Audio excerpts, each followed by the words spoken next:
Yeah, I would say a roadmap for companies today would first of all to start with a vision, to start with your purpose, to define what you want to be in life as a company. And that, I would say, is really, really important. What do you want to bring to your consumer, whether it's a shopper, a patient, a traveler, a driver in a car? What's the kind of experience you want to provide to your customer? That's sort of, that's number one. Then I would say number two is to sort of assess where you are and where you want to be.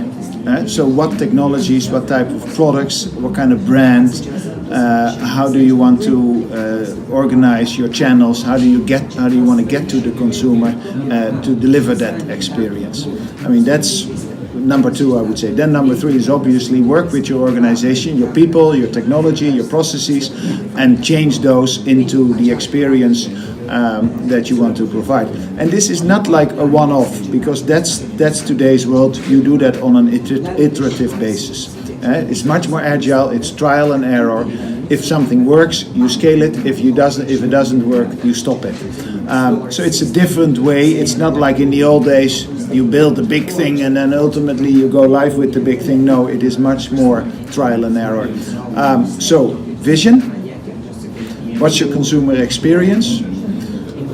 Where do you want to be and how you're going to get there? What technologies, what processes, how you're going to get your people there, and then work on an agile, iterative basis. There's going to be connected cars.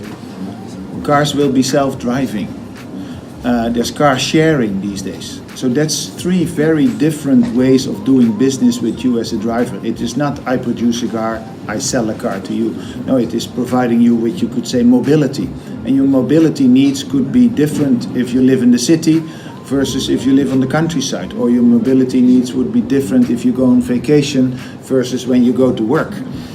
So it's all those things that a car manufacturing company now needs to think through. How am I going to address those consumer needs, and what is the kind of experience that I'm going to bring? And it can be a combination. It can be a combination of car sharing. I rent you a car for your vacation. It can be a combination of a self-driving car that you share with people in the neighborhood to take you to a certain place at morning to go to work. So it's all those things that car manufacturing companies need to think through. In terms of what does it do to their business model, what does it do to the design of the cars, what does it do to the way they make money ultimately for their shareholders.